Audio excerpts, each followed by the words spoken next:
सातारा जिल्ह्यातील जावळी तालुक्यामध्ये कुडाळ येथे धोम उजवा कालवा फुटल्याने लाखो लिटर पाणी वाया जात असून शेतकऱ्यांमध्ये तीव्र संताप व्यक्त केला जात आहे। गेल्या 24 तासांपासून कालव्याचे पाणी थेट रस्त्यावर वाहत असून कुडाळ मेढा पाचगणी मार्गाला अक्षरशः नदीचे स्वरूप प्राप्त झाले आहे। दुष्काळी परिस्थितीत पाण्याचा असा अपव्यय होत असल्याने पाटबंधारे विभागाच्या कारभारावर प्रश्नचिन्ह उपस्थित केले जात आहे। कालव्यातून वाहून आलेले पाणी तब्बल 5 किलोमीटरपर्यंत पसरल्याने परिसरातील काही ओढेही तुंबल्याची परिस्थिती निर्माण झालेली आहे। स्थानिक शेतकऱ्यांनी तातडीने दुरुस्ती करून पाण्याची नासाडी थांबवण्याची मागणी केली आहे।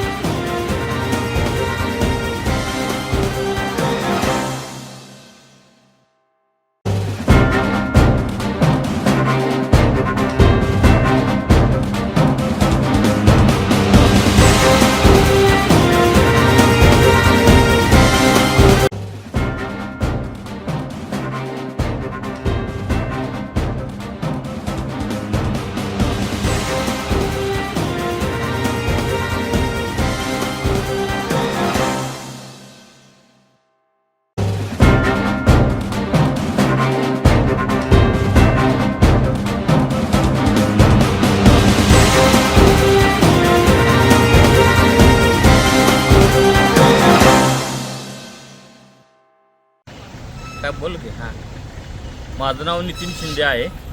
कुडाळ धोम धरणातील उजवा कालवा फुटलेला आहे।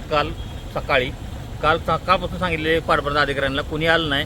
हे बघा पोलाचं नुकसान झाले, ताल पडलेली रस्त्याच्या गडी संपूर्ण आणि लाखो लिटर पाणी वाया गेलेले कालपासून कुणीही आले नाही अधिकारी। आणि हे देसाईचं बांधकामाचं बघा इथं पडलेली सगळी ताल रचलेली, पोलाखाली पाणी तसलेले, नळीतनं पाणीच जाईना, वरनं जाते रस्त्याचं पाणी, नळ्या खूप टाकले खाली दिसणारच त्या। आणि हे बघा नुकसान झाले, ताल्या पडल्या सगळ्या रस्त्याकडच्या।